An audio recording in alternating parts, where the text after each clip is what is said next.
Vanny, bring me everyone. What do you mean, everyone? Everyone! I have come here to chew bubblegum and kick ass. Barry Manilow know that you raid his wardrobe? Let me explain something to you. I am not Mr. Lebowski. You're Mr. Lebowski. I'm the dude. No one is to stone anyone until I blow this whistle. You can't fight in here. This is the war room. Surely you can't be serious. I am serious. And don't call me Shirley. Lord, you can imagine where it goes from here. 3, 2, 1, and we're here. Welcome to the Zedos Game Podcast, number 74. Yeah, 74. And this is we're live. What kind of live? We're live as a podcast can be live. And joining me this week is returning Sacha Allari. How you doing, Sach? Yeah, I'm all good, man. I'm all good. Good to be back. Good to be a bit recharged. I spent the past 2 weeks filming a music video with a couple of yo-yos. Just putting it out there. Yo-yos. Now, yo-yos, are these actual yo-yos or are they actual people? The actual people that probably spent 2 weeks of wasting my time and keeping me away from you guys. So, yeah. All right. Did they pay you? They paid me for all the money that I spent on the video, which was probably about £60. Nice. Well, at least you got something out of it. At least I got a reimbursement, eh? So yeah. That's something. That's more than most people can get these days. Sometimes when they're doing things like that. But yeah, experience was good. Bad experience. It was a horrible experience, man. I mean, having good and bad experiences in filming is always a good thing because it kind of kind of prepares you for the next time. Yeah. But I mean, it was horrible in the fact they were very unprepared and nor gave a shit about their own project, if that makes sense. Right. You'd show up on set and they'd be like 2 or 3 hours late. Oh, really? And you'd be like, why am I here? Oh, jeez. You know what I mean? It's like you arranged to meet someone to do something important because you sought me out. Why would you show up late? Yeah. Do you know what I mean? I just don't understand the mentality. You know what I mean? Yeah.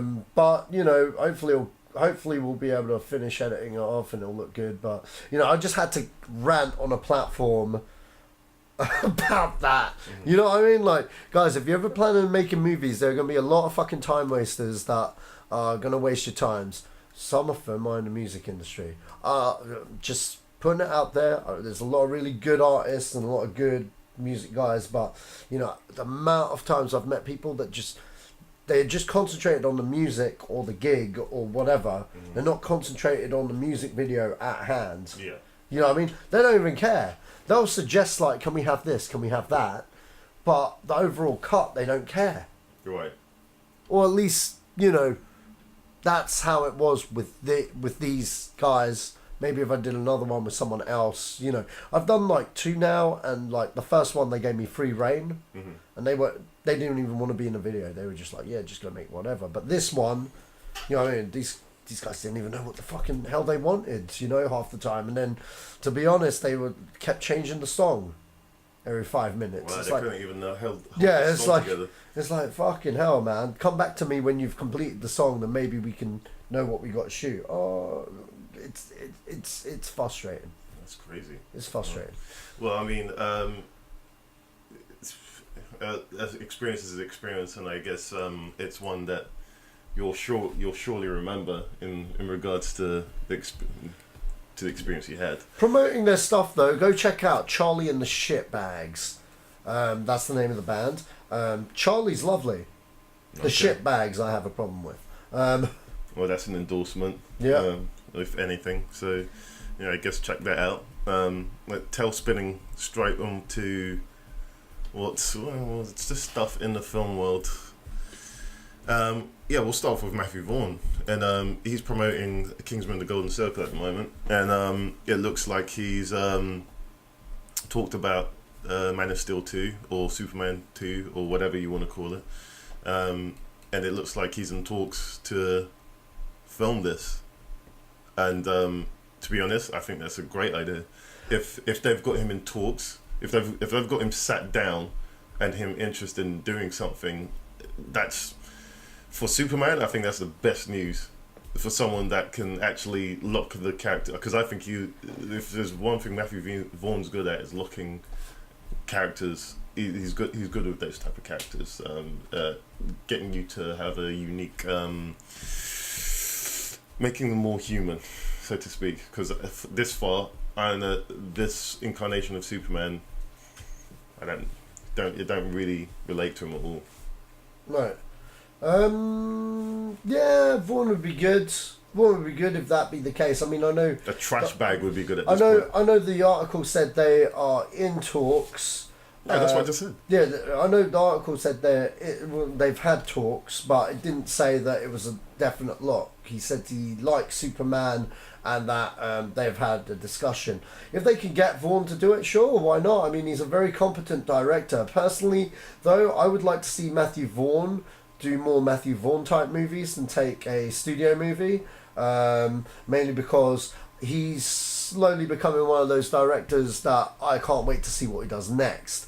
For him to do a Superman film is kind of run on a mill for him, because he's done that with X-Men, and what was great about Kingsman and Kick-Ass and Layer Cake and all those stuff, they're films that, you know what I mean, like where he took risks and where he went and made great films that people and audiences would watch over and over again. You know. So what's wrong with him doing Superman? What's wrong with, because everyone's doing comic book movies these days, and there's nothing wrong with that. Mm-hmm. But I fail to see where he'd put his unique stamp on Superman, if that makes sense. That makes it Matthew Vaughn's Superman. Mm-hmm. Do you know what I mean? In terms of where they're going with this DCU and stuff. I could be wrong. I could be talking out my ass or whatnot. I mean, like, personally, I'd much rather see. I'd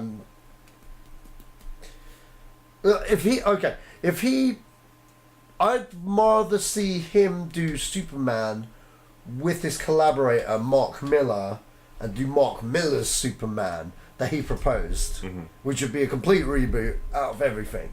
Because that was completely original, completely different, and a completely different take on the Man of Steel character. Mm-hmm. Where I was like, okay. And he's a comic book guy. I mean, look, he created Kick-Ass and fucking, you know, Mark Miller's phenomenal. I think him and Matthew Vaughn are a dream team.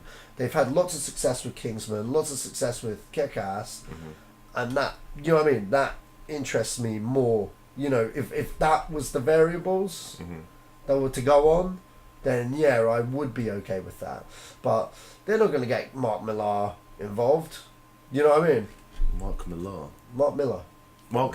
Yeah. Okay. I don't know whether it's pronounced Miller or Millar, because like John Schnepp says Millar, so I'm like, okay. Remember, he's American. So. Oh yeah, true. Yeah. I to be honest, I think my niece could make a better Superman film at this point. So, having anyone that wants to make, hey man, Michael Bay Superman, I'll watch that. Because it'll be unique. I mean, personally, like, is John Peters still involved? Yes, he is, because he owns the rights. Yeah, but he's not going to get bossed around by John Peters.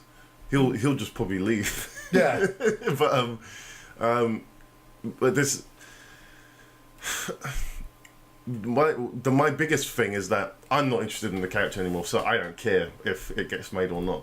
But if you put the right director, in front of this production, then I don't know. I sense there are many people like me that's I don't care about Superman anymore. I don't even care about Batman anymore, and that's due to the fact that I just didn't like the last film that Batman appeared in, and just some of the things that has gone on with the Batman character in the past year and a half. It's kind of a bit like, well, we thought we were getting something amazing, but now you guys don't even know what you're giving us, and there's just so much controversy that you don't know what you get. I mean, I totally get that. Personally, I think they had the right guy in Zack Snyder. Fair enough, Man of Steel was you'll either like it or hate it. I liked Man of Steel. I actually generally enjoyed Man of Steel. I felt it was a different take. Fair enough, there were bits about it that were like, you know, these are the things that stopped it from being AAA. For me, when Jonathan Kent dies, That was a bit shit. Personally, I prefer John Williams' score. You know what I mean? Like, I would prefer that to be in the movie. And I think they could have made the ending a little bit shorter. That end fight a little bit shorter. Like, it was a great fight, but it went on just a little wee bit. Aside from but the Smallville fight, oh my god, that was some of the best. If that was the only fight we got in that film, I think it would have been fine. Yeah, And yeah, agreed. You save your big set pieces for the later films. Yeah, because that was a fantastic fight as well. Yeah, it was. Oh man, it was so good, man. I actually preferred it to the city fight. Yeah, the city fight was just overblown. It just got overblown. Like, it was okay, but like, you know what I mean? It just went a bit too crazy. But I don't know. I enjoyed that film more. The last, I've seen it about 4 times, and I enjoy it a little bit more every time I see it, kind of thing. And I just wish that John Peters would just go, so Zack Snyder can make a Zack Snyder Superman movie, kind of thing. Because I do blame the kookiness of John Peters, especially after watching the Death of Superman: What Happened documentary. That guy has a lot to say over what fucking goes on there, you know, and it shows. It actually physically shows in these iterations. Well, every iteration since Superman Returns. Okay, since Superman Returns, you can see when he's like, you know, his craziness all over that shit. He's John Pruting it up. Yeah. Yeah, but... And I actually think Superman Returns would have been great had he not been involved. Because then we would never have got, like, Superman dying at the end and picking up kryptonite and shit like that. Because that was a great idea. And just, like... I don't know why he's so obsessed with killing off fucking your main super guy. You know what I mean? Yeah, I don't know either. It just bollocks everything up, because that going on to Batman Superman kind of fucking territory, like, the stakes are no longer there for the character. Now he's been dead. Yeah. You know what I mean? And they fucked that because they fucked up Doomsday. They should have developed Doomsday. They should have, like, you know what I mean? It's like they rushed everything. Yeah. You know what I mean? They crammed too much stuff in that movie just to go, hey, look, we're ahead of Marvel now. We've got all these characters. No, just no. Yeah, it's like playing catch up. But I don't know. Back to Superman 2. Just give us a Superman 2.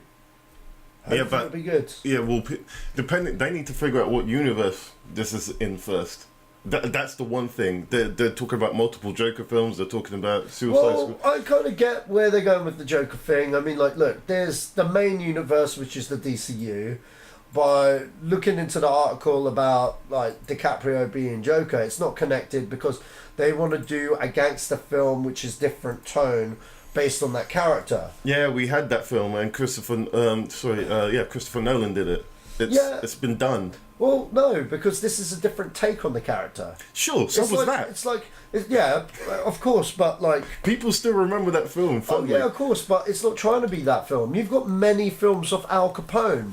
You've got many different iterations of Al Capone. You have the Untouchables Al Capone. You have Al Capone. You have loads of different iterations. Yeah, the difference about Al Capone, he's a real person. Yeah, but at the same time, that's what makes the myth of the Joker interesting. You know what I mean? Like, even in the comic books, like, what's it? Alan Moore did The Killing Joke, and that actually explains his origins as a stand-up comedian, kind of thing, and how he crosses the mob and stuff, and, you know, shit happens, you know? But, like, you know, and then everyone would be like, oh, but we need a Killing Joke movie, it should be great. Well, you got Killing Joke in animated form, and it sucked. It was alright, it was okay, but I didn't think, you know what I mean, like, it was good. It wasn't stellar. It wasn't stellar. And you know why? Because that opening 20 minutes of that movie was not stellar. Right. Kind of thing. It's like they crammed too much. No, not even crammed too much. They adapted it perfectly, page to screen, but the first 20 minutes had nothing to do with the comic book. It was like to add backstory to something that didn't need to add backstory to. Right. So the first 20 minutes are made up. It's quite literally when you go from this point, from the 21st minute, it's awesome. Yeah. If that makes sense. Yeah. This beginning bit, it's like, what? Batman and Batgirl have a relationship since when? You know what I mean? Mm-hmm. A bit creepy, you know. Yeah, just a little bit. Just a little bit, you know, but that threw everyone off. Everyone was like, what? Yeah, but I mean, okay, well, the reason I say what universe is it in is because they fought so hard to catch up with Marvel. Yeah. I don't care what anyone thinks. They were playing catch up. Yeah, of course. It was so evident they were playing catch up. Well, everyone wants a slice of this MCU pie, man. And now, now that they've established that all these characters are coming together, okay, let's do something else. Because I don't know if that's because of the way Wonder Woman was planned out, the fact that it feels separate enough, that part of the universe. But that's how they should have started. To be honest, though, I think they're in a point where they own that IP outright, and maybe they just want to try something different. You know what I mean? Like, I think audiences now are a bit more clued up than they were like about 10, 15 years ago. They'd know the difference, and hey, if it's a good standalone movie, then it's a good standalone movie. I don't know. It's a bit, I want to play devil's advocate here because, look, deep down I want every fucking comic book movie to succeed, okay? I love comic books. I grew up on fucking comic books, okay? I grew up on Ninja Turtles, Spider-Man, X-Men, and Batman, okay? That's what I used to collect. And, like, do you know what I mean? Like, we want these films to be good, deep down. We don't want shit iterations of them, and fair enough, I do agree with you. Warners have not done a good job, but I think that's down to the fact that they have too many people having a part of the pie. Mm-hmm. You know what I mean? Too many cooks. Whereas Marvel just has one vision. Yeah. Their only person they need to kick out is their actual own CEO. But aside from that, yeah.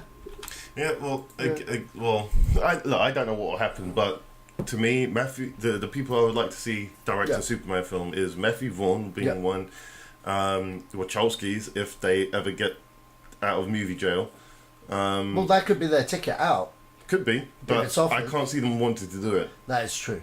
Because just through the Matrix, they clearly know how to do those shots. Oh yeah, sure.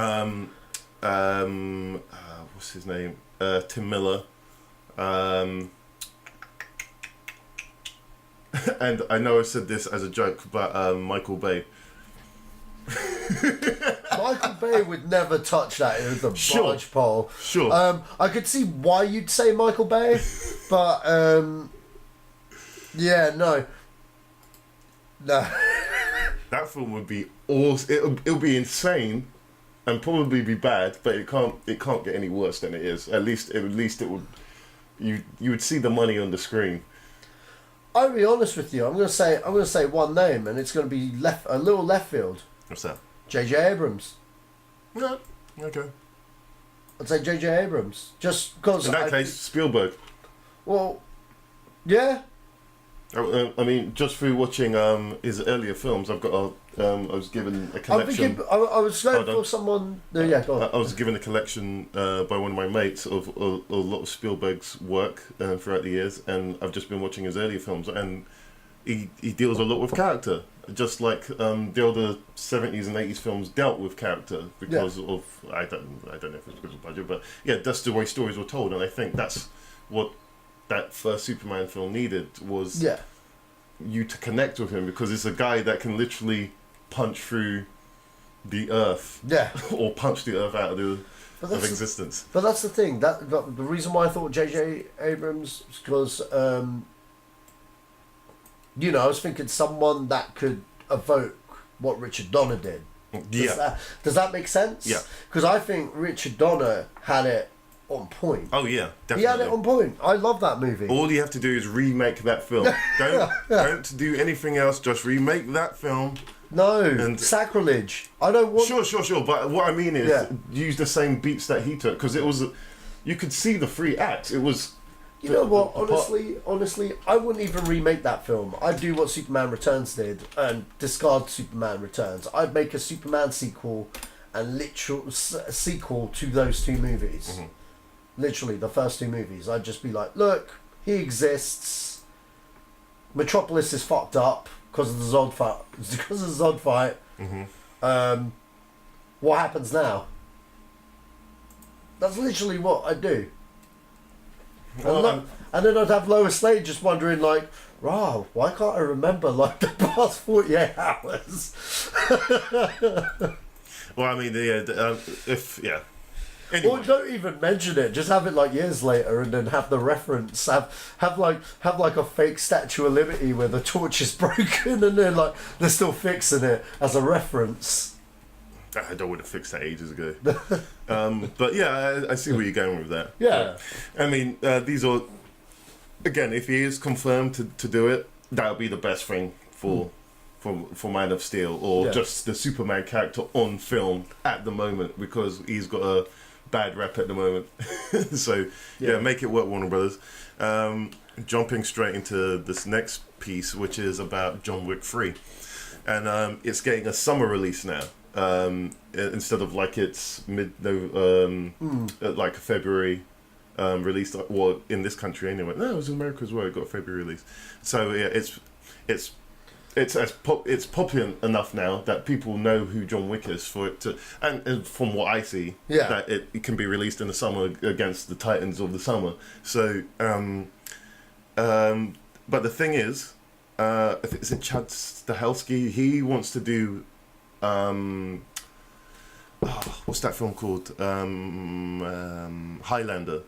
He wants to do a remake of Highlander, and I want him to do a remake of Highlander. Yeah. And but at the same time, I would like him to do John Wick. I want them both to both the directors to come back and do John Wick, because I know the other director's doing Deadpool right now, and so I can't remember the guy's name, but them two were clearly a force to be reckoned with that first John Wick film, and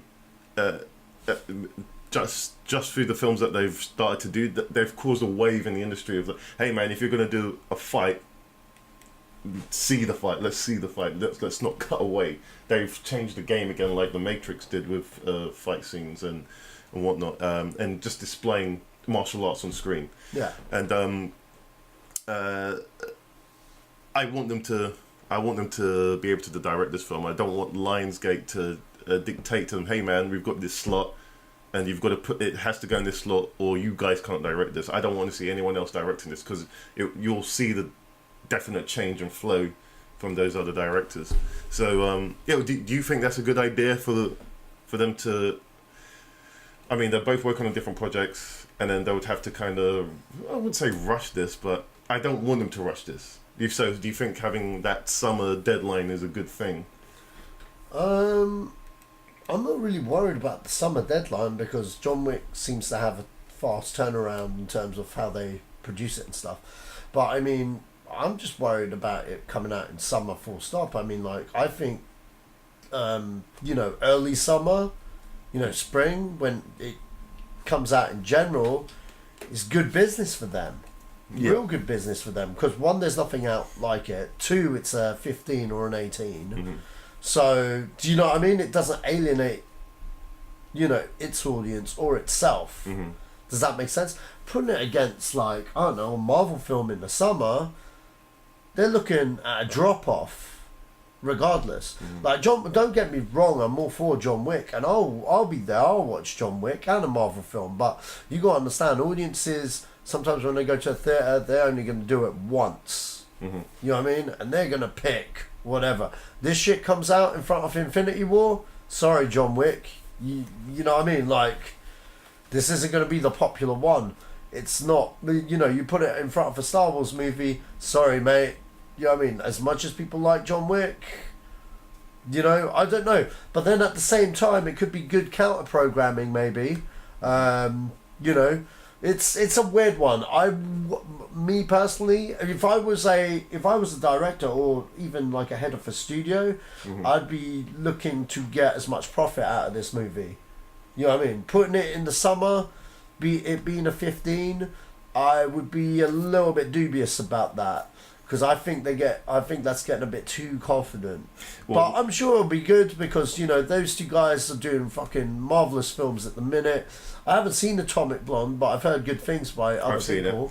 I've seen it. I would say this, that the marketing is misrepresentative of what you'll get on screen. Oh, really? It's more like a Mission Impossible film than it is than what it's displayed as. So it's not like female James Bond then? So it's a team of people?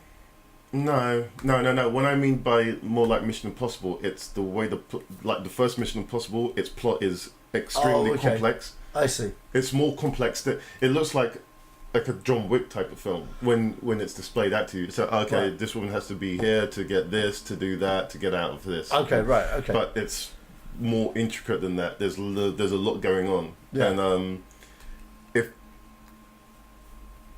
it's a good. I enjoyed it, but if you're going into the film looking for something John Wick like, it is to a degree, but it's more intricate in its plot. Right. So there's a lot to follow, and it can be sometimes daunting between action scenes. But it's. I know Colin didn't like it, but I took to it pretty well. Them doing. I definitely want to see them do Highlander or Sacha Allari do Highlander, because I think that does need an actual reboot at this point and a. Does it? Yeah. Why can't it just be a standalone film? Because it's convoluted. What do you mean it's convoluted? The whole if you talk to a Highlander fan, they'll say that the first one was brilliant. The second film is dog crap. The anime doesn't reference the film really. It's kind of a standalone. Everything is kind of all over the place.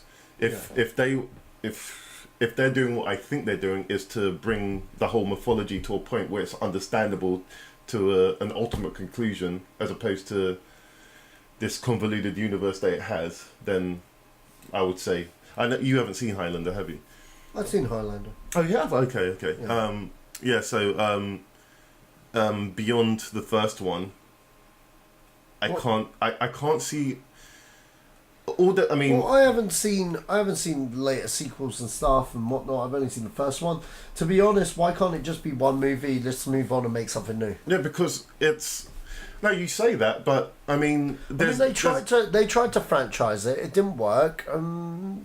It's a great first movie. It's a classic. Why do we need a second one? No, it's not a second one. It's a remake. No, but why do we need to reboot it? Purely because there's more to tell. There's a lot more to tell. If you know the mythology of Highlander, there's a whole lot to tell. But at the same time, surely, rather than expanding the mythology, why don't we just keep it as that singular movie? Sure, appreciate it for what it is, and then that mythology, that backstory is deeper for that one movie. There's a work of art. You know what I mean? Like, I'll give you an example. I'll give you a best example ever. Darth Vader. How's that the best example? Well, we didn't need those 3 movies, quite clearly. You don't need any movie. Well, true, but I mean, like, I'm just saying that, from a certain point of view, as Obi-Wan would say, you had those 3 films. They were great films. We wanted to know, everyone wanted to know the backstory. But that's the problem. When we got the backstory, it wasn't as great as we all thought it would be. I know some people beg to differ and go, no, I really enjoyed that, etc. But for me, hand on my heart, when I think about it more and more, I really didn't like those 3 movies. Mm-hmm. But what I think was more interesting, it was more interesting when they weren't told. It was more interesting. It's like the Joker in Chris Nolan's edition of his rendition of Batman, kind of thing. Here's a character that's just come out of nowhere. We don't know who he is. We don't have an origin story. That's not what the current Joker movie that's coming out is. That's something else. That's another iteration. But this iteration, he's scary because we don't know what he is. That lack of knowing adds to what that character is. Do you see what I mean? Much like Darth Vader, because you get this snippet about what he was, but you don't see it because it's left for the imagination, making it more powerful and him more powerful as a character. Okay. In terms of Highlander and the Highlanders and their mythology, that's what makes that film special. Yeah, but I don't want to see a remake of that film. I want to see like in feudal Japan, the immortal there. Yeah. He started wars because this guy couldn't be killed. So a whole wars were started on just one guy that you can't kill this guy. He was mythical in the sense that he was able to we're going to take over this point. It's essentially what the anime was kind of trying to do. Yeah. But, it was trying to tell a separate story, but within that mythology in its timeline, and that's kind of what I want to see. I don't want to see the Duncan MacLeod story again. I want to see another. Oh right, Highlander. okay, I see. So you want to just do a prequel? No, not just tell a story in the Highlander, right? Because there's loads of them. Right. Okay. And so I want to see. Okay, so what was the story like with this immortal in Japan? Did he cause havoc? Did he help people? Was he alone? Was he a lone ranger? Was he just that a story, a Highlander story? So kind of like the Star Wars story. Right. So, like the spin-offs and stuff. Yeah. Okay, so you'd like a Highlander spin-off? No, never mind. Look, all I'm saying is that there's a bigger story to tell apart from the Duncan MacLeod story, which is what all the films are based around. Yeah. And so if you go from that perspective, I think the stories could be more interesting leading up to an ultimate conclusion. So, hang on. What are you suggesting here? Are you saying that you set one in Africa, you set one in Japan? So you're saying don't remake Duncan MacLeod. No. You're saying keep that as just like the Planet of the Apes films have done. They haven't gone back and touched the Charlton Heston ones, but they exist. Yeah. And so go do one in Africa about this immortal that does A, B, and C, and go to Japan, do one, or go to Genghis Khan's era and do one. Right, I'm with you. Yeah. And that would make sense, I guess. But I still think why. I don't know. There is clearly an audience for Highlander. I mean, even if there isn't, yeah, you could reignite that. You could reignite interest into a mythology. Yeah. And so it's not. I don't think it's a particularly bad if they're going to do it that way. Yeah. Which isn't a particularly bad thing because I don't particularly want to see a remake of the 80s film. I don't think anyone does. Well, no, I mean, but if you tell a kid today, have you heard of a Highlander? He won't know what you're talking about. And so, in that sense, yeah, but that's why you go. Here's a DVD. Sure. I get that, but that's a moot point. You could say that about lots of films. Rightfully so. Sure, but it's not going to stop anyone from doing. If someone's going to do it, I want these guys to do it, and that's my point. Anyway, these guys? The John Wick guys. Okay, right. The house guys. All right.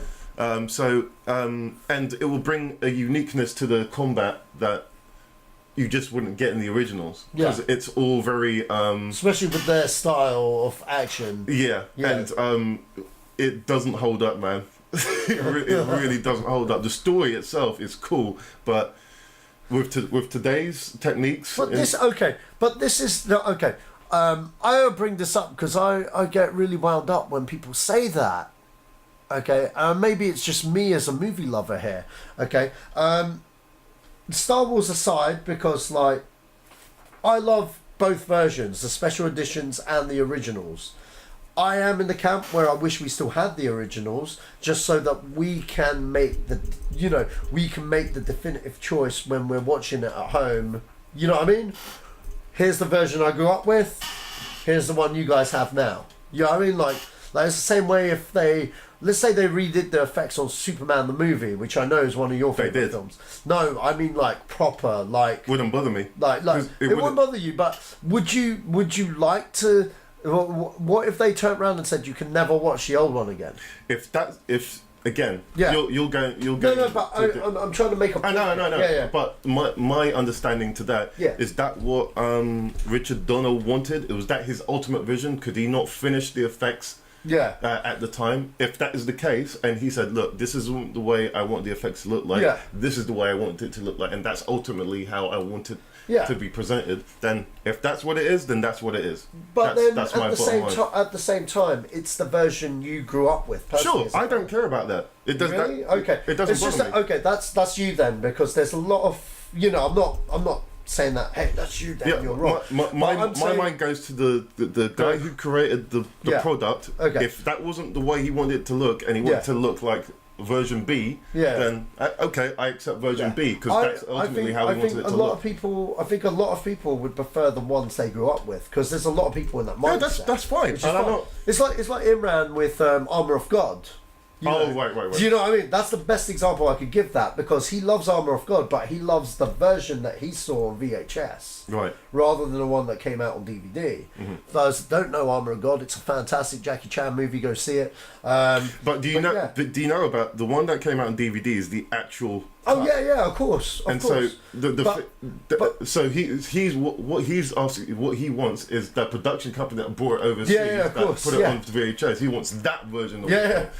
So it's down to as you said, what you grew up with. I don't mind which version I have. Yeah. And so, but I'm just saying, it's nice to have the choice. Sure. You know, once you have it on Blu-ray and stuff, you can be okay. This is this one. That's what I love about Blade Runner, the final cut, because you've got every iteration that's ever come out, and like whichever one you gravitas towards, you can watch. You know, same with Apocalypse Now Redux. Same with Terminator 2. And Aliens, you know what I mean? Like, I love the fact you got both versions, you know what I mean?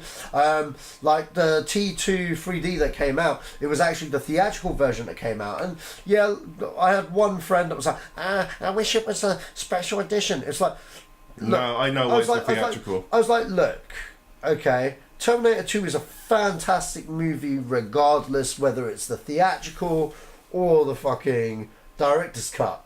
Do you know what I mean? Now, I don't care which version I saw it in the cinema. Do you know what I mean? Because I know when it comes to Blu-ray, we're going to get both versions. So, but, I mean, my point is, back to my original point, okay, with this version thing and effects and whatnot. You were talking about sword? I'm talking about... But that's where it started off from, because I was talking about it. You're talking about action, right? Okay, I see what you mean. I see what you're getting at there. But what I love about Highlander is that it is an 80s action movie. And even though action movies have evolved, well, in some cases digressed, but I mean, like, these guys have evolved it, if that makes sense. Oh, big time, yeah. But at the same time, that original film is a product of its time. Yeah. You know what I mean? It's a product of its time. It's timeless the way it is. Do you understand what I'm trying to say here? Oh, yeah, I do. It's timeless the way it is. You can show anyone that movie and they'll fall in love with it. No. No. I disagree, because I've honestly conducted this experiment with a lot of younger audiences that have watched older films, maybe not Highlander, but older films that we grew up with, and I was like, look, this is our version, sharp and watch this. And you know, they hadn't seen the latest version, but they're like, shit, that's a good movie. And I've seen that literal spark from someone younger than me, just go, wow, that's amazing. And then they go see the remake and whatever, and they're like, that's bollocks. I saw that happen with Lethal Weapon. Before the TV show came out, they saw the TV show and they were like, wow, that was watered down, that was bollocks. Saw them do that with what else did they see? That they saw Big Trouble in Little China and they were like, wow, that would never come out today. And they fucking love that movie. You know what I mean? And The Thing, because they saw John Carpenter's The Thing first before they saw the recent one, and they were like, fuck that one. Well, no, the recent one's a prequel. Yeah, so, it's all right, but you know, to average. To be honest, if you watch them back to back, they're actually they flow quite well. But you get what I'm trying to say, though. I get it. You get what I'm trying to say, but what I'm trying to say is that, you know, sometimes people just need to just find it and watch it. Yeah, but you know what I mean? You're talking to it's a losing battle. Oh yeah, of course, but like I'm not against all remakes because sometimes in some cases you watch a remake and it'll make you want to watch the original, if that makes sense. It's a good way of people going, oh, I'll watch the original first before I see that, and you know what I mean. People will find it. Yeah. Does that make sense? But at the same time, some films are a product of its time, and and that's the ingredients that made that film great. Sure. I mean, okay, let me tell you about another film, and then we'll have to move on here. Yeah, sure. Excalibur. Yeah. I did. It was Liam on Neeson's one, right? Yeah. Yeah. It was on recently. Yeah. And that is definitely a product of its time. Definitely a product of its time. It's not a bad film. Yeah. But it's. I don't know. I can't watch it, man. It's. I mean, I also again. There's a whole stream of films that I've been kind of skimming through over the past months or so, and Willow was one of them. And Willow does actually hold up pretty well. Really? Yeah. I haven't seen it in years. It's when Lucasfilm were Industrial Light and Magic were starting to become Industrial Light and Magic. Yeah. And they were quite ahead of their time. Well, they were. I remember there's a lot of morphing effects, wasn't there? With Yeah. the witch turning into a bird and stuff. It's actually pretty good. The only other time I've ever seen that again was in what's that Charlize Theron film? The Witch Hunt. No. Not Red Riding Hood.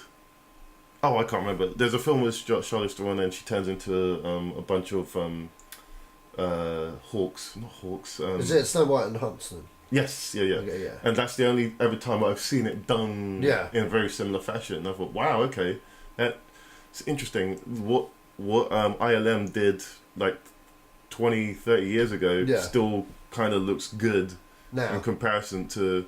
I mean, you can tell it's a special effect, but it's still a good-looking special effect. Yeah. But Willow holds up pretty well, and if you can, Excalibur is in a very similar timeline, and it's like, woof. Wow, what happened here, man? Jeez. But yeah, just by there's some films more than others. I think a remake of Highlander would highlight that there was an original, and people will go watch the original. But would you say to do the reboot, do it not with Connor McLeod or Duncan McLeod? I would skew away from that because it's a bigger universe, and I think they should explore it. I mean, even go into who's the guy that Sean Connery played?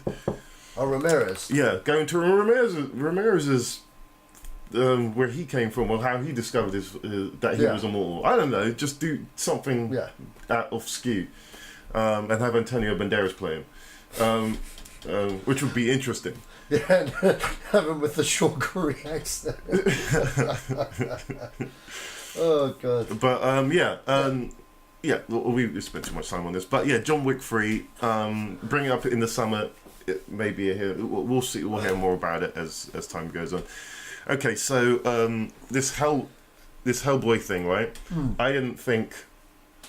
Yeah, I don't know about this whole thing. With, and I was always like, no, I'm digging it.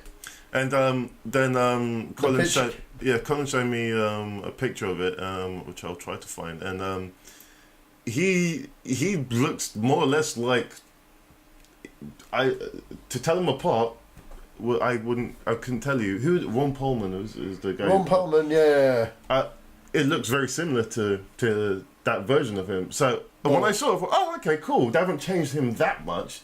They've just changed a little bit. But yeah, it's fine to me. I thought they were going to change the whole look. I thought they were going to make. Well, they made him more hench. Hellboy got more hench. Oh, which is fine. It's and so now I'm looking forward to it. Before I was like, oh, I don't know. Oh, I always thought it was going to be good. I had no.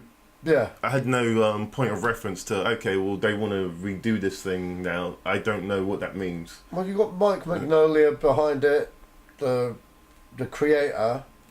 So, yeah, but that doesn't generally turn into much of anything when the creator's involved. But well, no, he's written the screenplay. Sure, it's his screenplay, and he's producing it. So he hired the director. He's trying to do the Marvel thing.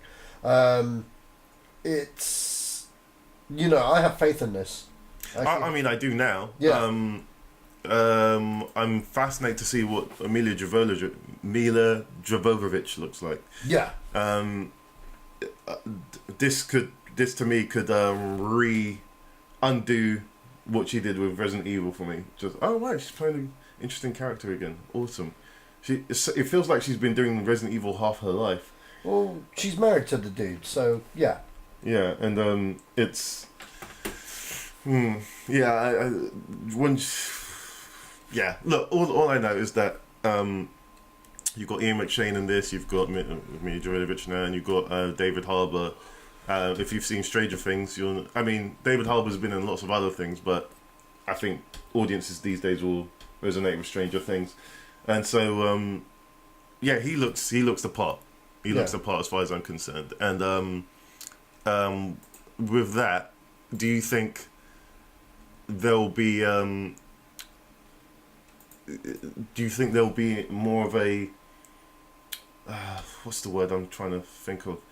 Do you think this will be more in vein with what Guillermo del Toro wanted to do, or what? I think it'll be completely different. I think it'll be more in vein with the comics. I think it'll probably be more what Del Toro wanted to do with the first one. Yeah, this is what I mean. Do you think it'll be more in vein of that? Because you got to understand, that first movie was just an okay movie. It was there was stuff about it which I didn't like. I liked it. I like the second one. I'm talking about the first one. Yeah, I'll get to the second one. I'll get to the second one in a minute. But the first one was okay. It just had this pointless FBI agent that was supposed to be the leading man, Johnny Nobody, as I like to call him, because I don't know who he was in the comics. Some more educated Hellboy fan, please point that out to me, because I did, I read Hellboy. I was aware of the character in the comics. I'm not a Hellboy expert, but I don't remember the FBI guy at all. I just knew Hellboy. So it just, you could tell that was a studio going, hey, we don't know about Ron Perlman. He can be in the movie as the fucking monster thing, but we want a pretty boy as an FBI agent. Mm-hmm. This is who we think is the next best breaking out dude. So yeah, roll with it. Right. And I think Del Toro just made use of what he had, and it was a good movie. Mm-hmm. It was a good movie.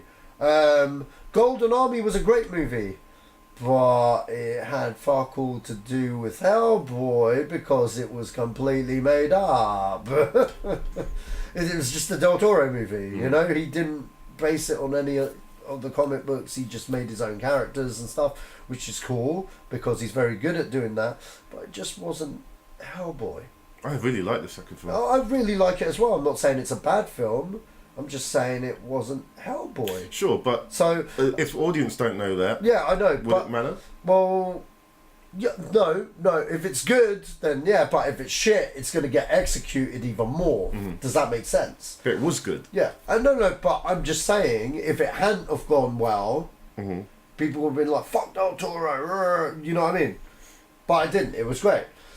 This one, they're trying to make it more like the comics, which is going to be a different take on it to a degree. So, we'll see how it goes. And I'm liking the looks because it looks consistent to what the last one was in terms of the look. And, Del Toro didn't do a bad job on those films. Mm-hmm. Okay.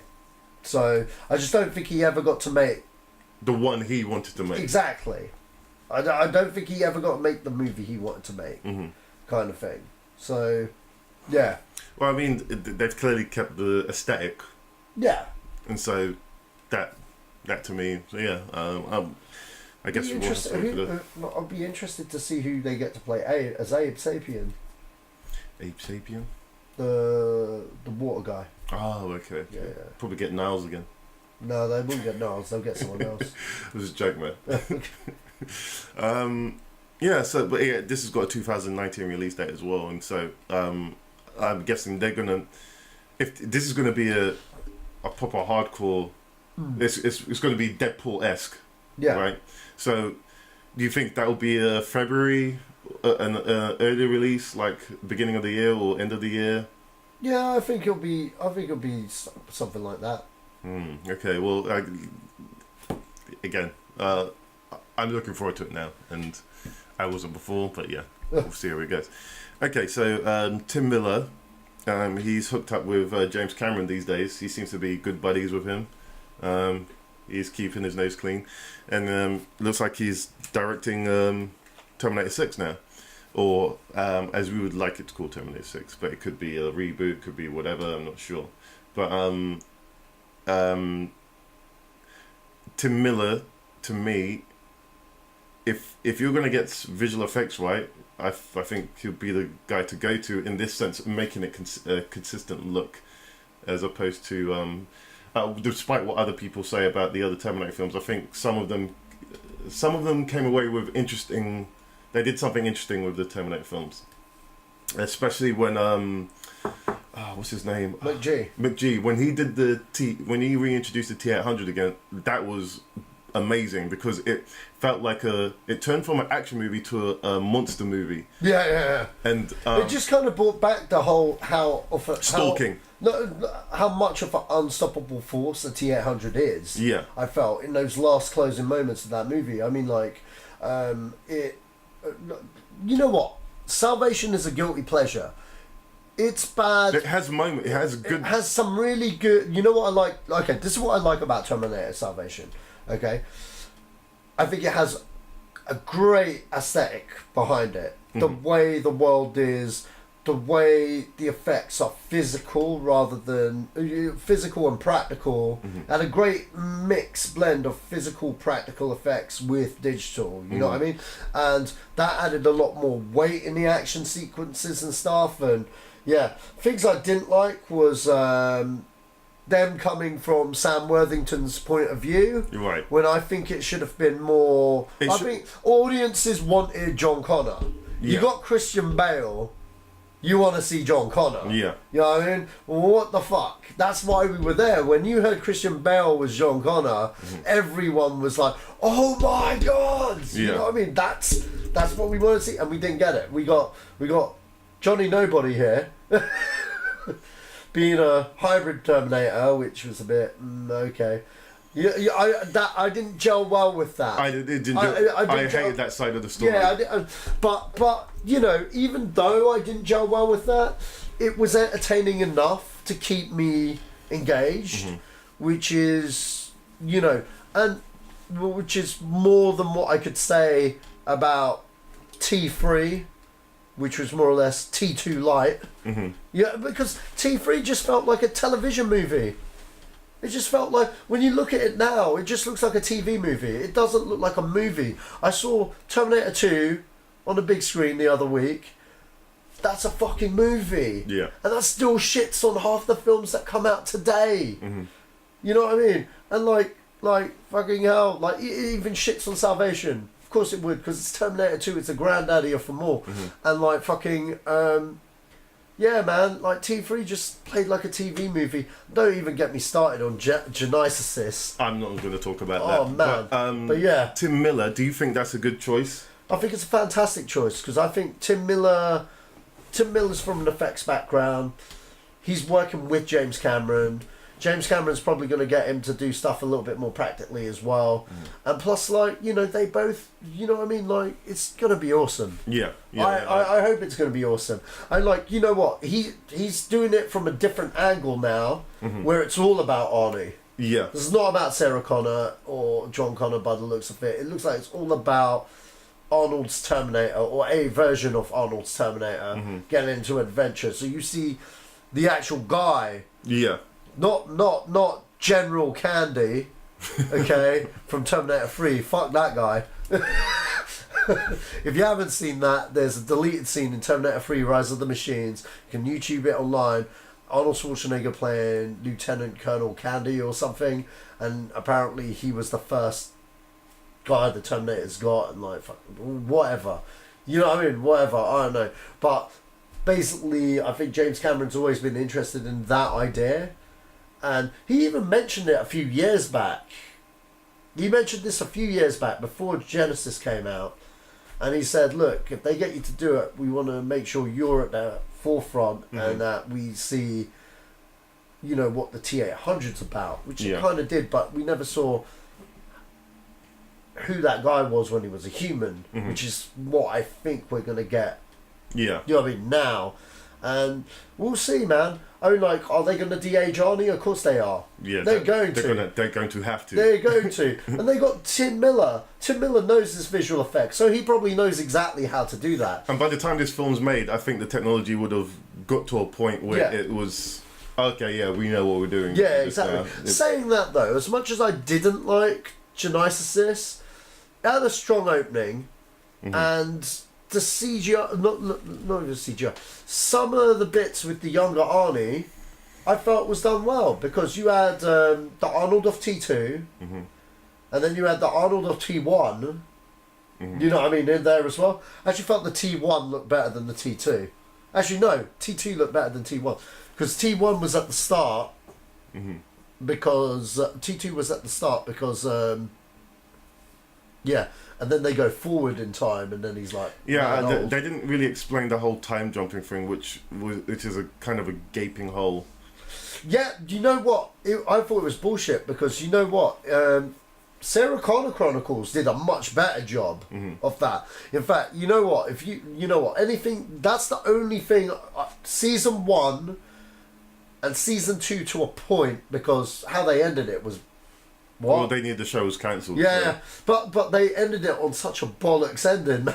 It's just, what? It's like, oh man, it annoyed me. But they had some really good ideas in that show. Some really good ideas. Like the fact that there are loads of Terminators in current day, and they're there specifically because the future keeps sending them back. But they're not all out to kill John Connor. That's just one Terminator's mission, you know what I mean? Or whatever. The rest of them are just there to build Skynet in the first place. Right. So some of them, some of these, and you've got some robots that believe they're human, but they're not human. If you know what I mean? They actually believe they're human, but they're actually Terminators programmed to do that every day.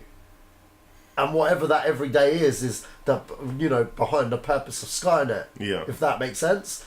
And I love that aspect for it. They even had like they had like different types of people, and which is back to the original concept that the Terminator could be anyone, you know. And that's what I really liked about that show. The pilot was good, but the only problem with the pilot was that the first Terminator you see is in a black leather jacket and glasses, and you're like, come on, man. You're like, come on, man, move away. If it'd been like a different dude, or an old guy, or granny, or I don't know, just anyone. Just don't. We've seen that archetype. Don't be Arnold. You know what I mean?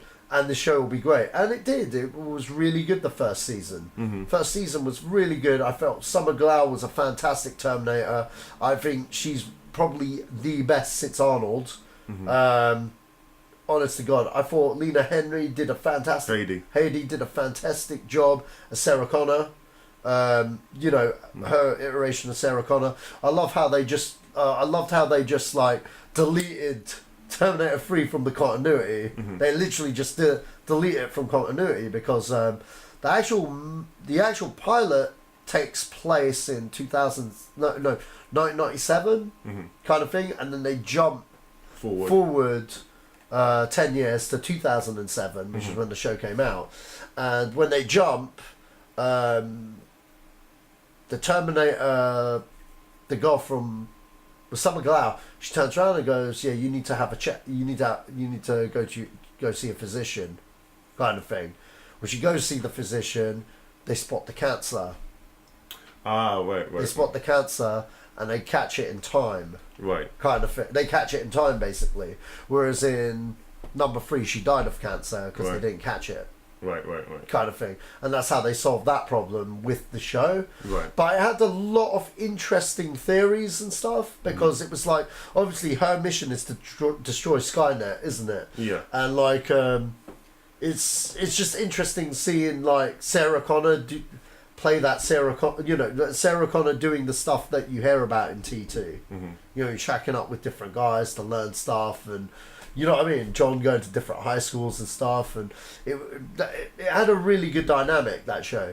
But you know, obviously Stan Winston's workshop should have been more involved in that. They got some next guys that didn't fit the build for me, because you saw Terminator skeleton and it was like, nah, that's not Stan Winston. That looks like some toy shop shit. What? Yeah, but was it, what model were they? Was it the T800s? No, it was 800s. Oh, okay. It was 800s. There was no excuse. They did introduce the T1000s. No, but what I want to see now is, because there's a whole website dedicated to the models. Oh, really? Yeah. So there's it talks through. This model was the first, and it was the giant. The giant ships.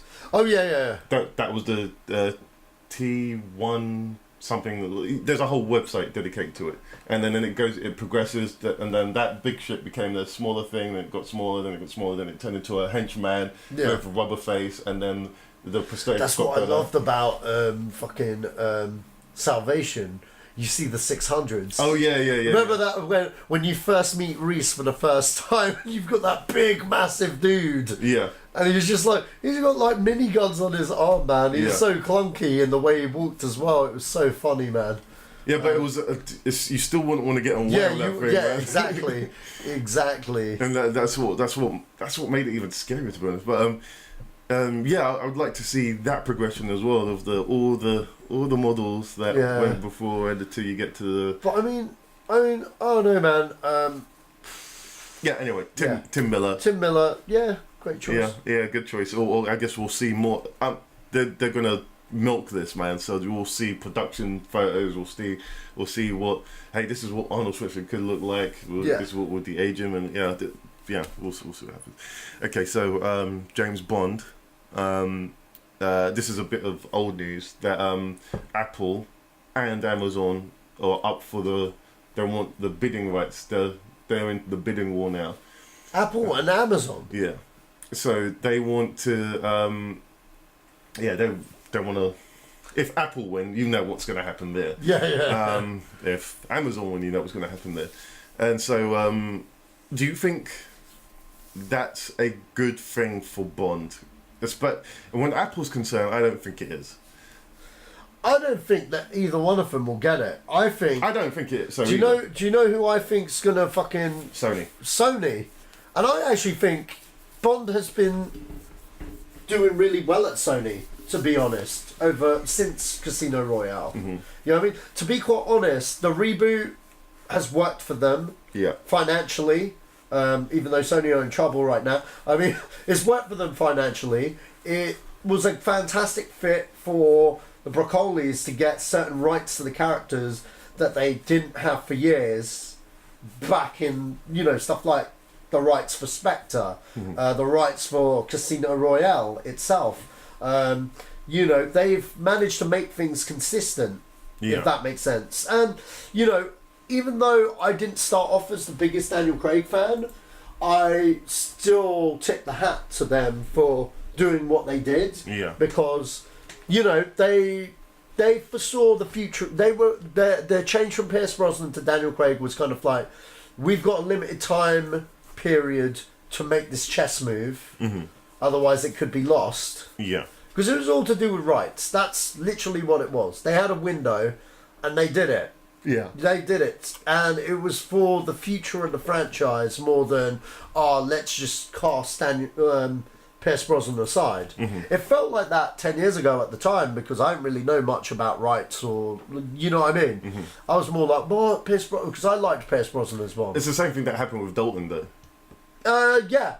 Well, no, because they offered Dalton back. Really? I didn't know. No. He was their first choice because he was like, they offered him back and he declined. What an idiot. No, not at all. Because you got to understand, he's the kind of actor that does it for the acting. He's not there to be a movie star. He's turned down Bond like 4 times before he eventually became Bond. No way. I didn't Yeah, know. he was actually the first choice for Bond to take over after Connery. Mm-hmm. And if he'd got it, he would have been playing Bond in all those Roger Moore ones, kind of thing. But he was like in his 20s at the time.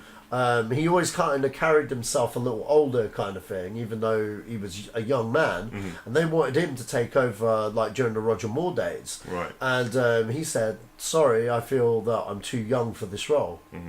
And he said he'd be doing a complete injustice to the character by taking it. And then they kept asking him. And then one day he was like, yeah, sure, I'll do it. Because he felt that he was right for the role. And if you look at Living Daylights is the grittiest James Bond movie in my eyes. Like, I honestly, it's such a sick film. And I liked his interpretation of James Bond a lot. But, you know, it would have been really... I think had Pierce Brosnan done the Living Daylights, fuck GoldenEye. That's all I got to say. And that's a hard thing for me to say because I love GoldenEye. You know what I mean? Like, Living Daylights is such a fantastic movie. If Pierce Brosnan had been James Bond then, oh my God, he would have had 3 very strong Bond entries. But I think he retired too early, but, you know... It is what it is. But it is what it is. But I like what they've done with Bond. And whatever move or whoever they go with, it's to protect the IP. Sure. So... But I don't see them going with... Because they're traditionalists as well, if you know what I mean. So, we'll see. Yeah, the reason why I wouldn't like Apple to get their hands on it because they would okay, you can only get this on Apple devices. Yeah, that's right. And this is what Disney are doing right now. Yeah. And, I'm not particularly...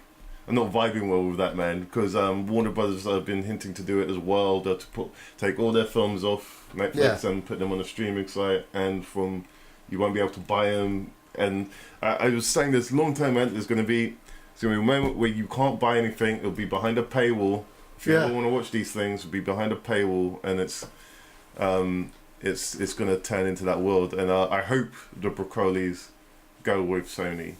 Just for that reason, just so we can have the access to films that we have now. I mean, we have a luxury of access to films, and if this Disney thing goes well for Disney, I guarantee you Warner Brothers will go the same way, Fox will go the same way. They'll have their own streaming site. Oh yeah, you have to put, if you want to see all these films, you've got to pay 20 quid for a month or whatever, and they'll make their own every piece of content they'll make will go into that particular site for that particular company. And then by the time all of these sites come out, you'll be paying like £200 a month. Yeah, it'll be insane.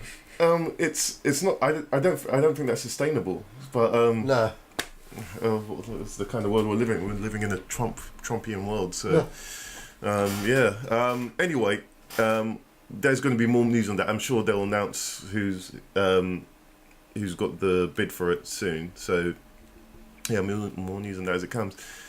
Okay, into this next story, which I have some reservations with. So J.J. Abrams has been is the choice to direct episode 9, Star Wars Episode 9, or Star Wars 9, depending on what people call it. And I, for one, would have liked them to have gone another course, but I can understand that, okay, we need to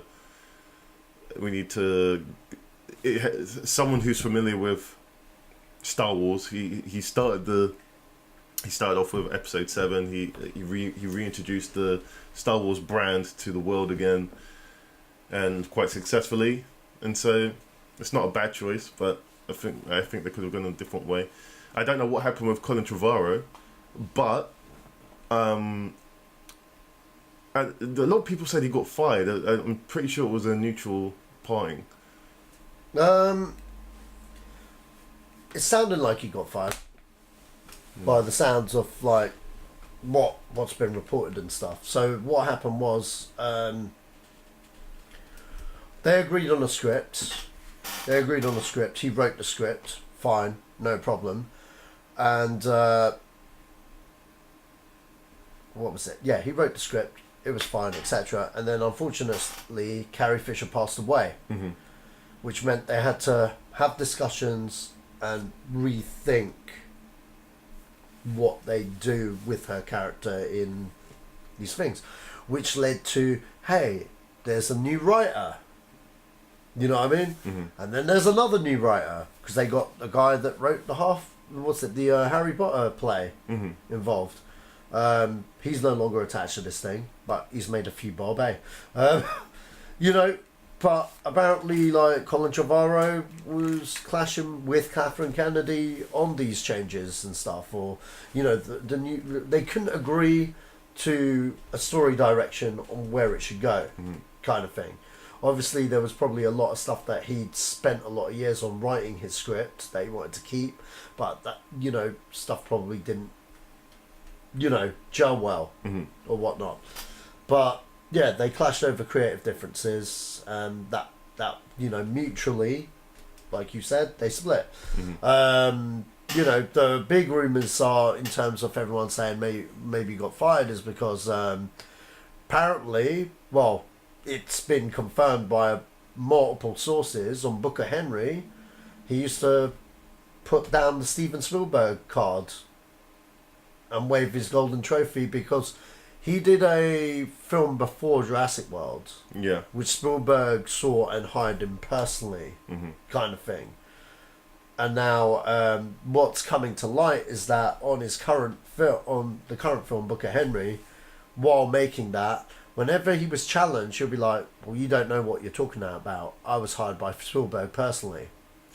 I just from you saying that, doesn't sound like the guy in the interview. But then, and from what this schmo said about him, because they said they had long discussions with that guy. Yeah. He's the most humble person you could ever imagine. But then you don't know until you're there. No one knows. No one really knows. But I mean, like, you know, it's multiple sources now. But so it's like, you know, well, if it was just one thing, it'd be like, okay, but multiple. That's it. I still don't believe that. You can normally tell when someone, even in an interview, when someone has a smarminess about them. Mark Wahlberg has that about him. He seems like a smarmy character, someone that's just would be hard to be around. Almost like I won't name any friends, but you can tell the people in interviews that, okay, this guy could be potentially hard to work with. He seems super humble. I can't. Again, I don't know what happened, but I don't think he would. I don't think he would put that card up. And the Book of Henry is a super low budget film that I don't think he would need to do that on. Yeah. And so, for something like a big budget film like Jurassic World or Star Wars, I think he would maybe show his muscle a little bit in terms of his writing prowess or whatever. But because you'd have to on those big films, wouldn't you? Yeah. But beyond, I mean, if you can see that something's not working out, okay, do you know what, this isn't working out? Maybe you should find someone else. And from knowing his character, seeing his character, I think that's the most likely situation of what happened. I can't do this. I feel like my hands are tied, and so I think I should get someone else to do it. And I think that's what happened. I mean, this is someone criticised Lucasfilm from the way they released this. They released him. I can't remember what director it was that was criticising Lucasfilm, but anyway, this particular director was saying that the way that they treated Colin Trevorrow wasn't the right way of dealing with it, or the right course. I don't know the right wording. I don't know. But what director said that? It's on Screen Rant. Let's have a look. But like, how else are they going to treat it? It's no different to what goes on all these big IPs all the time. Yeah. I mean, like, look at what's going down in Warner Brothers. Who knows who's directing The Flash next week? Do you know what I mean? Like, people go in, they go out. You know what I mean? Like, there's no consistency over at the WB. It's just another day. So to say that about Lucasfilm, that's probably done it like twice now, Yeah. You know what I mean? I think that's the thing, though. Star Wars is such a beholden brand. You know what I mean? Mm-hmm. It's one of the, beholdenest brands ever. John Landis. Yeah. Okay, but it's that bigger IP. You know what I mean? That John Landis whenever criticizes Lucasfilm for frequent firings of directors, saying it's a bad look for the studio. It is from a certain point of view. You know what I mean? From a certain point of view, but this stuff happens all the time. And like we've reported, like I said, we've reported a lot of people flashing in and out. We've reported, oh shit, I can't remember. Like there was the whole thing at Fox, wasn't there, over the Planet of the Apes films, because Rupert Sanders, I think, did the first Apes. He was supposed to do the second one. He split. They split. You know what I mean? Like they split. They left, and then Matt Reeves took over, and then took championed it again. He took it to a... Yeah. Then you got the whole Ben Affleck thing with fucking Matt Reeves there. Then you got... Like, just don't get Matt Reeves to... You know, I'm surprised Matt Reeves didn't direct fucking Star Wars, but... you know, I guess it's a case of could be at two places at once. Yeah. But, you know, Bryan Singer, Matthew Vaughn with fucking X-Men First Class... Yeah, I mean, again, I do see what you mean. Happens all the time. Happens all the time. But just because it's Star Wars, and it's now a big deal. Yeah, and it's made it a big deal because Colin Trevorrow is quite a newish director, and I mean, I'm sure he'll be fine, but it's painted him in a light where no one really knows the full story, but they're in the heads of Lucasfilm, and it's kind of he kind of said this to someone, or I don't know, man. It's weird, but this is like the third director as well. I mean, like Josh Trank. He was the original one that got fired because we still don't know what that movie was. But Josh Trank went, but that was mainly because of the way he was on the set of Fan Four Stick. Yeah, and then you've got the two guys on the Han Solo movie. Oh yeah. Lord and Miller, yeah. Lord and Miller on the Han Solo movie. To be fair though, with what I was hearing about the Han Solo movie, they just didn't get the character. You know what I mean? And I think that's deserved. Yeah. Personally, look, Kathleen Kennedy ain't no rookie. She's been in the business for years on some of the greatest movies ever made. She knows what she's talking about. Yeah. So, do you know what I mean? Like, I'm sure it's okay. And J.J. Abrams coming back, good. That's what I say, good. Just don't remake A New Hope, bruv. But he started it. I think it's only fair he ends this trilogy, to be honest. Because I still see it as his trilogy a little bit. Because you've got to understand, he created these new characters. You know what I mean? A lot of these new characters was him and Lawrence Kasdan's creation. Lucas created Kira and Sam, that eventually became Rey and Finn. Do you know what I mean? But it was JJ that implemented the characteristics and how they should be.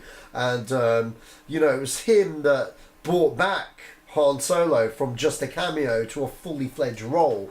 It was him that made Luke Skywalker 5 minutes, which we're about to see pay off into Last Jedi. You got to understand, they already knew the key plot points for all of these movies. Do you know what I mean? But like, it's how these key plot points happen. Do you know what I mean? It's like, look, Ryan, this is how it would work. Look, Rian Johnson, this needs to happen, this needs to happen, this needs to happen. And he goes and writes a script. And he goes, well, this is happening. And they're like, whoa, we couldn't even conceive that.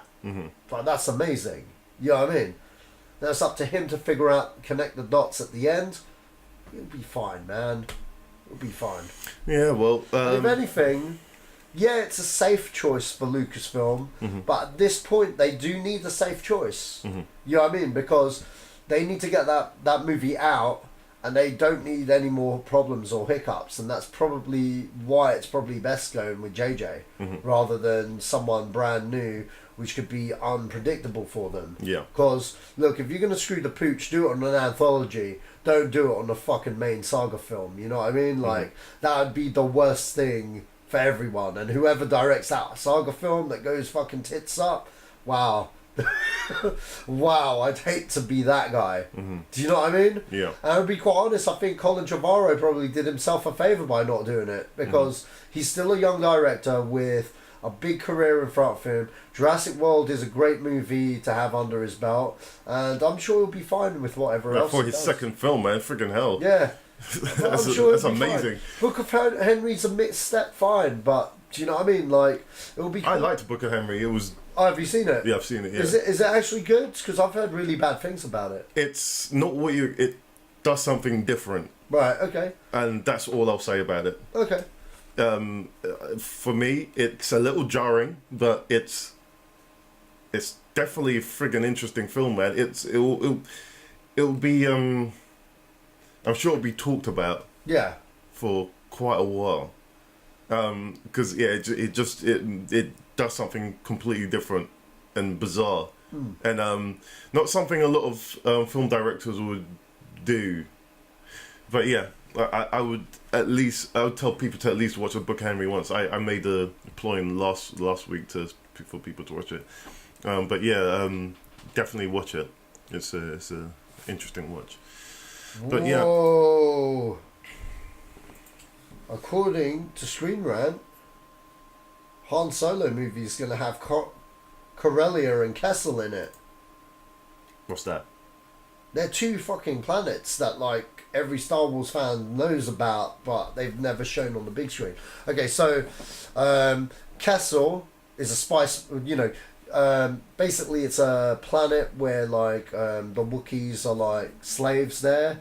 Okay. Making, mining, basically. So that's where the Kessel Run comes from? Yeah. Okay. There's Kessel Run. You know, C-3PO makes a reference to it. He's like, we'll be destroyed for sure, or maybe they might send us to space mines or Kessels, or turned into Lord knows what. You know what I mean? It's like, you know what I mean? It's a planet that's referenced in the original trilogy, but they've never shown it on screen. They've shown it in Rebels. They've shown it in Star Wars Rebels, but they've never shown it, you know, and various video games and stuff like that, but they've never shown it on screen. So that's quite interesting for me as a Star Wars fan. Yeah. And Corellia is Han Solo's birth planet.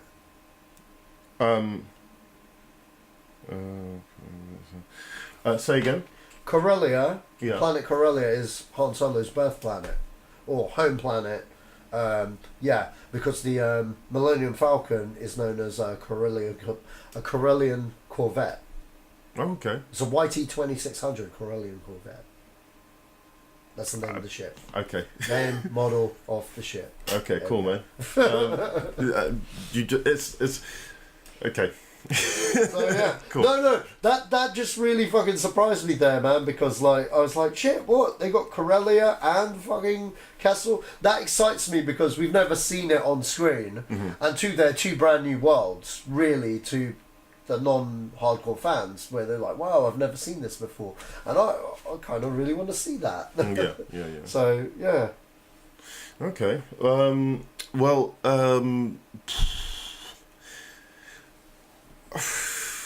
I don't know what else to say about that story now. You kind of bamboozled me with that. Well, I guess that's good for the Han Solo story. Everything that comes out about Han Solo now is better and better news. It's not. Yeah. Do you know it was toxic at first? Yeah. Like, Look, it was beyond toxic beforehand, but now every time I think since Ron Howard's Ron Howard's just put this positive spin on it, man. He's just like, and you know what, because the guy always smiles as well. Yeah. He's always smiling. I know a lot more about that movie than one should. I've got two friends that have worked on it, and they actually both know him quite personally. Okay. No, and one of them I would have taken with a pinch of salt, but the other one was like, no, man, he knows him. Yeah. And they're even exchanging messages on I was going to say Tinder. Wow. I meant that's an exclusive here. Yeah, I meant Twitter. I meant Twitter and stuff. But they're being very coy with like what they're talking about. Sure. They're talking in codes kind of thing. Sure. And Ron Howard's in on it. Wow. And it's like pretty funny considering this guy is like the biggest stalker ever. Okay. Well, that's news. But he's just put a complete. He's turned it around, man, and that's in the space of a few months. Yeah. And because that people, oh man, this is going to be Lucasfilm's first big failure. You know what? I'm going to check. Even though I'm scared because, like, you know, it's Han Solo, for fuck's sake, man. I think this might end up being the surprise Star Wars movie, where it's got everything racked up against it, and it ends up being stellar. I mean, I would love that to happen. By the way, I'm pretty sure it will. Yeah. I mean, Ron Howard is not a bad director, so no. He'll make a film as good as script is. So yeah, I think he'll be fine. And just from the positive vibes that are coming out of that, it just seems like he's on a. It looks like he's on a home run with this. I do like Donald Glover as a younger. As far as I'm concerned, man, Donald Glover could do anything he wants. Yeah. that guy's cool, man. He's super cool. Man, he cracked me up in fucking Spider-Man. Homecoming, man. Fantastic though, because I don't know whether you know or how hardcore a Spider-Man fan is. He's playing Miles Morales' uncle. I know. Oh, you know? Okay, we talked about it on the podcast. Did we talk about it on the podcast? It was weeks ago, man. Oh, okay, fair enough. I don't remember, ago. but like, he's fucking great. Just the fact that they've again Marvel know what they're doing in the sense that okay, we're going to inject this character. Yeah. And you take it or you leave it Yeah. as a character. I just want fucking Turk to show up from fucking Daredevil and fucking Luke Cage and shit. That guy cracks me up, man. Well, you may get your wish if depending on how. I mean, Spider-Man's made quite a bit of money now, so that's a thing. I'm just scouring the news. Have you seen this Freddie Mercury? Looks picture? good. Mr. Robot guy looks fantastic. As I know. Freddie Mercury. I know. That's Bryan Singer's doing that, right? Yeah, that's right. Yeah. All the stories that were coming out of this biopic thing, I thought, oh man, no, they're just doing this the wrong way. When Sacha Baron Cohen drops out, I thought, whoa, man, this is he was perfect. Oh yeah, of course. Just for the look of him, and he can sing. Yeah. So I thought, okay, yeah, they've got it. And then when they got this guy, I thought, I don't know about that, man. and then the pictures came and he just smacked it. Yeah, he smacked it. So well, I actually think that's a good thing because, like, he's a TV actor that's trying to break out there. This is a movie that's going to put him bang on the map. You know what I mean? Like, straight away. So, I mean, TV acting and film acting are a blur now, and I think that ever since people will disagree with me this, ever since Kiefer Sutherland made that jump to TV and went bam, that's when it started to change. Yeah, and because what Kiefer Sutherland's doing a TV show. Yeah. But this was back in 2000, and so it was for an actor like Kiefer Sutherland to do a TV show was whoa, that was a big deal, and so and because 24 was what it was, it changed the landscape a little bit, and then you had John Hamm, you had a lot of actors from The Wire that started to show up and doing different projects, and so it was a gradual process. But I think now, if you're a TV actor, it's not even a swear word. You can jump from film to TV, from film to TV without anyone having a stigma on you or anything like that. So yeah, man, I like the pic. It looks good. So Spider-Man: Homecoming, in its second week in China, has brought its worldwide total to 861 million. Yeah. That's an extra 30 million. It needs another 30 million to be the biggest, highest grossing Spider-Man movie of all time. Do you think it will make that? Maybe. It's unlikely, but maybe. I think the home release will push it over. Yeah. But I can't. It's been in cinemas for a while now. Yeah, that's right.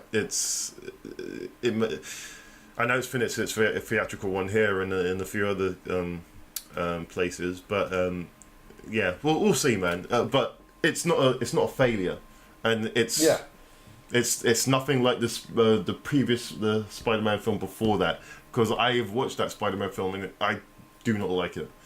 I'm not going to go into reasons why, but it's not a Spider-Man film. So man, the better it does, the better it will be for its sequel. Okay, I think I'm going to end it there, man. Is there anything that you want to talk about? No, I'm okay, man. I'm all good. Oh, here's one other thing. So the Jay and Silent Bob film. Jay Muse, who plays Jay, he's so this is like a kind of a non-story, but it's because Jay Muse said it. Jason Mewes, instantly, Jason Mewes. It's instantly funny. He said, "Yeah, you've seen the script and it's funny, man. It's really." Of course, he's gonna say that. Of course, he's gonna think this. But just the fact that Kevin Smith has actually done it now, and this is actually happening now. He starts filming this month or next month. Oh, that's awesome. I can't wait to see that because I think that will reignite interest in Kevin Smith as a filmmaker. I mean, he's still a filmmaker, but just Kevin Smith. Put his name on the map again in a sense, because I think to this day, Jay and Silent Bob is his. That's his franchise. That's his go-to. Like Soderbergh's Ocean's 11 is his, and with this is Kevin Smith. So yeah, man, I can't wait for it. So I want him to do his other films. I want him to do Mallrats or Mallrats, whatever it was called, the sequel to Mallrats. I actually didn't want to see a sequel to Mallrats, but I got why he felt he wanted to do that, but that's been canned completely now. So. Yeah, he wanted to turn it into a TV show, and that didn't work out. And I still think he has it in plan, but he's going the stealth route. He's going to do Jay and Silent Bob, and if that does well, it's like, hey, remember that other that studios will go, so what else do you have? Like, well, they've got this and whatever other ideas he has. I hope it's a shame we never got to see Clerks 3. Yeah, but that's because of one of the actors. Yeah, it's a shame. I know what actor it is as well. Yeah, me too. It's a dying shame. So I don't understand. He's always been interested in doing Kevin Smith stuff. I don't know what his issue was. Yeah. I mean, it's a payday, and he barely. It's not like it's he's a stunt actor or anything. That's so weird. But anyway, it's kind of like this. If I was still making little guys, if I'm Kevin Smith's age now, if Sam Hyman said he didn't want to do a little guy, I will stop making little guys. No, but it's far from the little guy. He's being paid for it, and it's not like it's a theatrical release thing. So I don't know, man. That's really odd, but yeah, each of their own, I guess. I guess that is what it is. But and then this, I think I will end it there. All right. Well, that's it, folks. Thanks for listening. Sach, where can we find you? Find me on Sashman3 on Twitter, and check out my YouTube, Sacha Allari on YouTube, and check out The Little Guy. Yep, check out The Little Guy. It's a series of films that Sach has made, and they're quite delightful. You can find this... What? Quite delightful. You can find this podcast on Stitcher, YouTube, SoundCloud, iTunes, and please like or subscribe or give us a rating. That would help me out a lot. That's about it, really. Thank you, listeners, for listening again, and we'll see you next week. This has been the Zedos Game Podcast, and we're out.